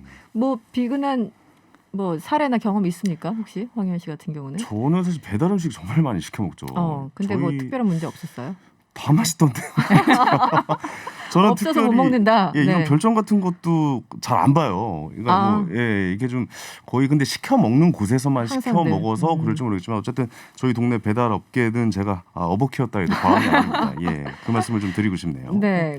0515번님이 문자 주셨는데요. 아까 이제 변호사님 말씀 듣고 주신 것 같아요. 다 먹고 나서도 환불이 되나요? 아니면은 3분의 2 정도 먹어도 되나요? 이렇게 질문 주셨어요. 다 먹고 나서는 사실은 본인이 입증할 만한 게 없어요. 다 먹었는데 뭐 이게 맛없다거나 뭐 다 먹어놓고 그런 말 하는 게 애매하잖아요. 아니 근데 저는 개인적으로 사실 이게 배달이라는 거는 배고파서 시킨 거 아닙니까? 근데 음식이 와서 먹고 나서 이거 그냥 내려놓기도 사실 쉽지가 않아요. 명백한 무슨 벌레가 나온다든가 무슨 뭐 이물질이 있다거나 이러지 않는 이상 그리고 웬만하면 또 이렇게 문제를 제기하기도 쉽지 않더라고요. 개인적으로는 전화해가지고 이거 뭐 7,000원, 8,000원, 뭐 10,000원, 15,000원 막 이렇게 하는데 이제 이 사건은 좀 금액이 크기 때문에 이렇게 문제 제기를 한 것인데 이게 좀 애매한 부분들이 있더라고요. 배달 음식에 대해서는. 그것도 중요한 포인트네요. 좀 맛이 없어도 좀 이상해도 일단 배고프니까 계속 먹게 되는데 맛이 없는 것 갖고는 사실 뭐라고 이야기할 수는 없겠지만 품질에 이상이 있어야 되는데 품질에 이상이 있다라고 하면 그 사람들한테 이런 품질의 이상이 있었다라고 확인시켜줘야 되는데 다 먹으면 뭘로 확인시켜줘요? 그렇죠. 그래서 어쨌든 이게 입에 대고 이상하다 싶으면 바로 떼야 되는군요. 뭐 바로는 아니지만 그래도 확인 사진이라든가 그렇죠. 증거 자료를 확실하게 남겨야지 보상을 받을 수 있다. 근데 맛은 증거가 없으니까 어쨌든 남겨놔야죠. 맛은 증거가 없네요. 예. 알겠습니다. 궁금한 게 아까 황효연 씨는 뭐 별점 뭐 늘 시키는 데서 시키니까 그러신 것 같은데 별점 안 본다고 하시고 우리 변호사님 배달 앱 주문하실 때 뭐 그것이 한식이든 중식이든 뭐가 됐든 리뷰 같은 거 많이 보시는 편인가요? 저도 잘 안 보는 편이에요. 요즘은 배달 앱이 집 주변 가까운 데 배달을 하잖아요. 집 주변 가까운 데는 그냥 직접 가본 곳이 있기 때문에 굳이 리뷰는 보지 않는 편인데 새로 생긴 가게라고 하면은 아무래도 뭐 리뷰가 있다라고 하면 읽어보긴 하죠. 근데 리뷰도 이게 조작하는 친구들이 있어가지고 뭐 경쟁사를 뭐 깎아내리기 위해서 하신다는 설도 있고 등등 있는데 이 별점 테러, 일명 별점 테러 이거는 손해배상이 가능한가요? 이게 직접 주문한 손님이 별점을 1개 주고 2개 주고 이런 거 가지고는 손해배상을 주는 건 안 되죠. 왜냐하면 본인의 주관적인 의견을 표현한 거기 때문에 그건 안 되는데 손님도 아니면서 지속적으로 계속 별점을 최하점으로 계속 누른다고 하면은 이건 업무 방해가 돼서 손해배상도 청구할 수 있죠. 그러니까 뭐 이런 거 어떻게 보면 뭐 블랙 컨슈머 뭐 이런 사람들은 업무 방해가 될 수 있다는 얘기네요. 이게 자기가 먹어보지도 않고 허위로 별점을 주는 거잖아요. 그러니까 이건 업무를 방해하는 거죠. 근데 요즘 많은 분들이 진짜 리뷰 보고 주문합니다. 그렇죠. 안 안 가본 곳은 그렇죠. 뭐 별점만 주면 다행인데 리뷰도 되게 악플처럼 다는 경우도 있잖아요. 뭐 지속적으로. 그렇죠. 이 예, 경우에는 명예훼손에도 해당될 여지가 있어서 형사처벌뿐만 아니라 민사상 손해배상도 질 수가 있죠. 그렇군요. 이게 그냥 기분 나쁘다고 막 매일 가가지고 막 욕해놓고 이러면은 곤란하겠네요. 그렇죠. 별점 욕을 할 때도 세련되게 하셔야지 걸리지 않게. 그럼요. 의견 표명과 명예훼손이 약간 애매한. 세련되게 욕하는 법 좀 알려주세요. 변호사님이 좀 가르쳐 주세요. 예. 있는 그대로 이 뭐 식당에 이 집에서 밥을 먹었는데 밥이 약간 질고 좀 별로다. 다음부터는 그렇게 한번 해보신 것 같아요. 아니 근데 저 같은 경우도 이제 가끔 별점을 보는데 그게 그냥 기분 나빠서 하시는 분과 실제 먹어보고 정말 문제가 있어서 구체적으로 이렇게 적시하신 분들과는 좀 다르더라고요. 그래서 이제 좀 감안해서 봐야 되는데 참 어려운 문제긴 합니다. 알겠습니다. 일단 별점 테러의 경우에는 여러분들 처벌받을 수 있으니까 조심하셔야 되겠고요. 다음 주제로 넘어갈게요. 김현정 씨의 멍 노래를 듣고 오셨는데 돌려나 하고 싶은 주제. 상금 나눠드려 죄송합니다. 네, 두 번째 주제는 이겁니다. 황현희 씨 설명을 좀 해주시죠. 네, 아나운서 출신 방송인 장성규 씨가 지난 연말 시상식에서 라디오 우수 DJ 상금으로 받은 500만 원 일부를 PD에게 전달해서 이 부정청탁 혐의로 경찰 조사를 받았습니다. 당시 상금의 진정한 주인공이신 이런 분들께 나눠드렸다라면서 스태프들에게 전달한 송금 내역을 공개했던 것으로 고발당한 것인데요. 장성규 씨 말에 따르면 제가 받을 돈이 아니라고 생각했고 뭐 대가성이 전혀 없었다라면서 PD님께 부정청탁을 위한 선물이라면 라디오를 하차시켜도 된다. 뭐 이런 말씀까지 드리며 억지로 받으시게끔 했다. 뭐 이렇게 설명을 했는데요. 하지만 뭐 20만 원씩 받으셨던 PD 네 분은 뭐 사칙에 어긋난다면서 마음만 받겠다고 다시 또 돌려줬다고 합니다. 이렇게 해명을 했는데 근데 장성규 씨는 마지막에 이제 제 생각이 짧았다. 뭐 이렇게 사과를 했는데 이런 게 또 문제가 될 줄은 몰랐네요. 그러니까 선의로 줬고 또 그것도 부담스러워서 그 PD분들은 다시 이제 돌려주신 그런 상황인 것 같습니다. 변호사님 이거는 어떤 문제가 혹시 되나요? 그러니까 김영란법이라고 일반적으로 많이 들어보셨잖아요. 이게 이제 청탁금지법이라고 있는데 그래도 많은 분들이 알고 계시는데 가끔 이렇게 내가 뭐 아무런 대가 없이 선의로 하는 거는 괜찮다라고 아직도 생각하시는 분들이 있더라고요. 그럴 수 있겠네요. 근데 만약에 대가성이 있다라고 하면은 그거는 뇌물죄에 해당이 되고 청탁금지법은 대가성이 없다고 하더라도 직무와 관련해서 100만 원 이하 주면 100만 원 이하의 금액을 주면 이게 다 처벌이 돼요. 그럼 이건 걸려면 무조건 걸 수 있는 거네요. 그렇죠. 지금 상황은. 지금 고소를 당하면 이제 완전 이게 뭐 어떤 처벌이 내려지는 겁니까? 이 정도 되면. 이 경우는 이제 형사 처벌은 아니고 이게 대가 없이 그냥 직무와 관련해서 이렇게 주는 거기 때문에 금액에 따라 좀 틀리긴 하는데요. 이 경우에는 과태료 부과. 과태료 금액이 받은 가액의 2배부터 5배 이하. 그러니까 이 경우에는 20만 원 줬다라고 하면은 최하 40만 원의 과태료가 부과되는 거죠. 근데 이게 뭐 과태료가 중요한 게 아니라 진짜 어떻게 보면 부정청탁을 한 것 같다라는 이미지를 심어주게 되니까 방송인으로서는 치명적이죠. 그러니까 정말 말 그대로 제가 뭐 한 게 뭐 있다고요. 주변 스태프분들이 열심히 하신 거죠 하면서 선의로 정말 드렸는데 이게 결국은 존재하는 어쨌든 법으로 인해서 저촉이 되는 거고 그래서 경찰 조사까지 받은 그런 상황. 아니 그럼 차라리 이렇게 회식을 하는 건 어떨까요? 그런 거는 괜찮나요? 전체적으로 밥을 산다거나. 이게 그 사교적인 의뢰 목적으로 준다고 하더라도 3만 원 이내 범위 내에서. 개인당 3만 원. 네, 그렇죠. 이내. 그러니까 밥을 사더라도 그냥 곰탕 한 그릇 정도 사셔야지 한정식집 비싼 곳에 가서 사면은 이것도 또 문제가 될 수 있어요. 아니 근데 이게 의도가 분명히 이거는 공개적인 SNS 상에다 올린 거잖아요. 장성규 씨께서. 그러니까 이제 이분도 법에 저촉된다는 걸 모르고 하셨겠죠. 의도는 청탁의 의도는 전혀 없어 보이는데도 불구하고 법에 저촉이 된다. 결국은 이제 김영란법이 만들어진 그 연원을 따라가면 이제 대가성이 이씨 줬는데도 없었다라고 주장하는 사람들 무죄로 나고 이러니까 결국은 이런 법까지 만들어진 거잖아요. 그래서 정작 또 선의로 하시는 분들은 또 다 같이 걸리는. 그렇죠. 약간 억울한 부분이 있긴 한데 그래도 일단 다 그렇게 하지 말기로 했으니까 약속은 지키자. 진짜 마음만 주고 마음만 받고 이렇게 하셔야 될 것 같아요. 그러면 이렇게 뭐 이번에 이제 해당 PD들이 네. 있고 어떤 경우 일단 뭐 얼떨결에 받았다가 다시 돌려주면 네. 그분들은 처벌이 안 돼. 과태료 부과 안 하죠. 안 돼요. 알려돌면 마음만 받겠다라고 돌려준 경우에는. 근데 그게 일주일이나 한 달 있다 돌려주면 안 되고 지체 없이 돌려줘요. 지체 없이. 마음만 받겠다 이러면 되는군요. 네. 돈만 받겠다 이러면 걸리는 거죠. 네, 그렇죠. 마음은 됐고 돈만 받겠다. 네, 그래서 다시 한번 말씀드리면 음식물은 3만 원, 3만 원. 경조사비는 조의금은 5만 원, 화는 10만 원까지. 그다음에 선물로 줄 경우에는 5만 원. 이 네네. 금액을 기억하셔야 돼요. 아니 근데 경조사비 5만 원 이상하는 경우도 사실 굉장히 많은데 그것도 걸라면 걸 수는 있겠다라는 그렇죠. 거죠. 네. 근데 지체 없이는 네. 뭐 한 48시간 뭐 이런 겁니까? 72시간? 지체 없이 72시간은 좀 긴 것 좀 같고요. 긴 것 같고, 하루 이틀. 뭐 한 안때로부터 안을고 난 순간에 바로. 네. 아, 그렇군요. 3161번님이 질문 주셨네요. 명절에 사장님한테 선물 드려도 안 되는 건가요?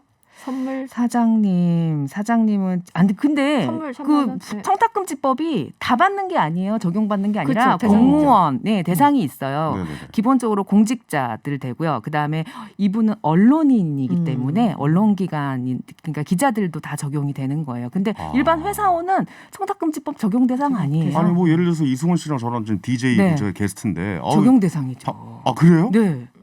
제가 언론인이잖아요. 근데 이분이 돈 줄 분은 아니에요.